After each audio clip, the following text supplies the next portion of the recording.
Model train scales. When you get into model railroading, you quickly learn about model train scales. Every model train that is produced has a scale letter associated with it, such as HO, O, and so forth. The scale lets you know how true to life it is, and more importantly, the physical size of the train itself. The scale refers to the size in comparison with the real life thing. For example, the ratio 1 to 220 means the real version of the model train is 220 times larger. If you're a newcomer to model trains, the amount of space you have will be the first factor in determining which scale you go with.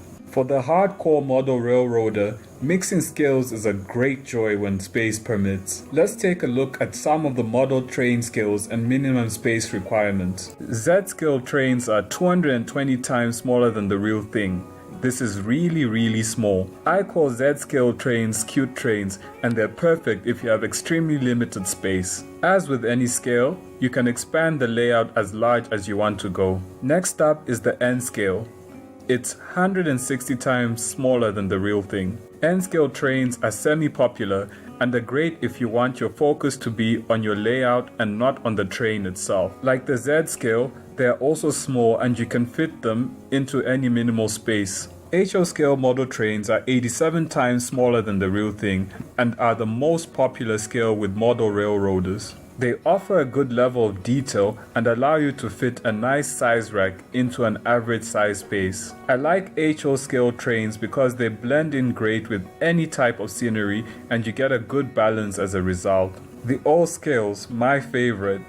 They are 48 times smaller than the real thing and are very popular as well. One of my favorite brands, the Lionel brand, has been making great O-scale model trains for many decades. O-scale model trains are larger and require a good amount of space for a proper layout. It is possible to set up a small oval track in a space that's about 5 by 5 feet. Although the track will seem small because of the train's size, it is better than nothing. If you have a smaller layout, the O-scale train would dominate the view. There are a couple of other scales such as the S and G scale, but I have chosen to discuss the smaller ones in this video. Only you can decide which scale is right for you.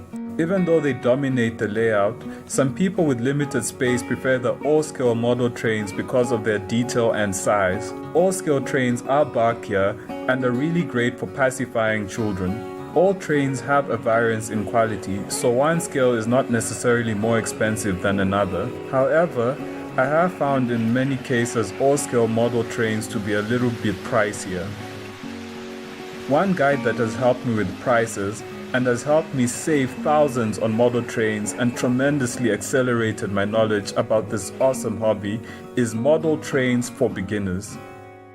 The guide consists of how-to videos and reports relevant for both beginners and advanced model railroaders. Not only will the guide show you all the insider model railroad planning tips, tricks, and secrets that can help you save more than 60% on all your model train purchases, but also it will show you how to create incredibly detailed and realistic model train layouts like a pro. This guide puts everything you need to know about model trains in one place. This guide has really helped me, and I promise you it will save you headaches searching for model train supplies or information online.